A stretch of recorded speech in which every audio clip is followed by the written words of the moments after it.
శ్రీకాకుళం జిల్లాలోని బూర్చి మండలం రాజపేట గ్రామం వద్ద ఆర్టీసీ బస్సుపై టీడీపీ నాయకులు దౌర్జన్యం చేశారనే ఆరోపణలు వెలువడ్డాయి. ఈ ఘటనలో డ్రైవర్ కండక్టర్పై వారు దురుసుగా ప్రవర్తించినట్లు ఆరోపించారు. రాజపేట గ్రామం ఆర్టీసీకి అధికారిక బస్ స్టాప్ కాదు. ఇది కేవలం కొల్లివలస స్టేజికి కేవలం 6 కిలోమీటర్ల దూరంలోనే ఉంది. ఈ రూట్లో పల్లె వెలుగు బస్సులు నడుస్తున్నప్పటికీ టీడీపీ నాయకులు ఎక్స్ప్రెస్ బస్సును అడ్డగించి గొడవకు దిగినట్లు ప్రయాణికులు తెలిపారు. నాయకులు డ్రైవర్ కండక్టర్పై దాడి చేసి కండక్టర్ను బస్సులో నుంచి కిందకి లాగేందుకు ప్రయత్నించారని ప్రయాణికులు ఆరోపించారు. బస్సులో ఉన్న ప్రయాణికులు ఈ చర్యను ప్రశ్నించగా తమ ఇష్టం వచ్చినట్టు చేస్తామని, ఆర్టీసీ బస్సులు తమ పార్టీకి చెందినవని బెదిరించినట్లు ప్రయాణికులు తెలిపారు.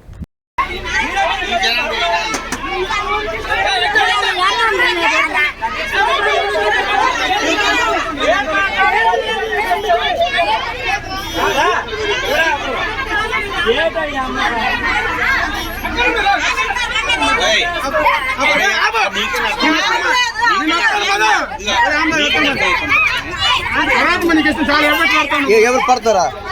ఎప్పుడు పడతారు? ఇది ఇక్కడ స్టేజ్ రాదు, ఎక్కడో చెప్పాను కదా కండక్టర్ గారు. టికెట్ రాదు, ఎవరు టికెట్ వస్తే ఎవరేటయ్యా? టికెట్ వస్తే ఎవరన్నా ఎక్కేస్తారా?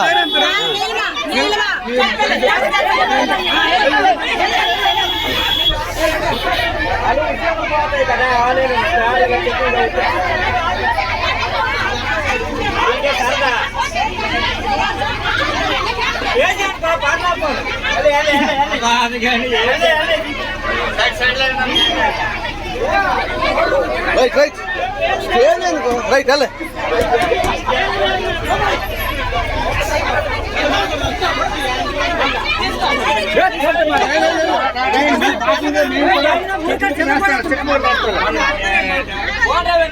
బస్సు వేసుకుంటావుదా?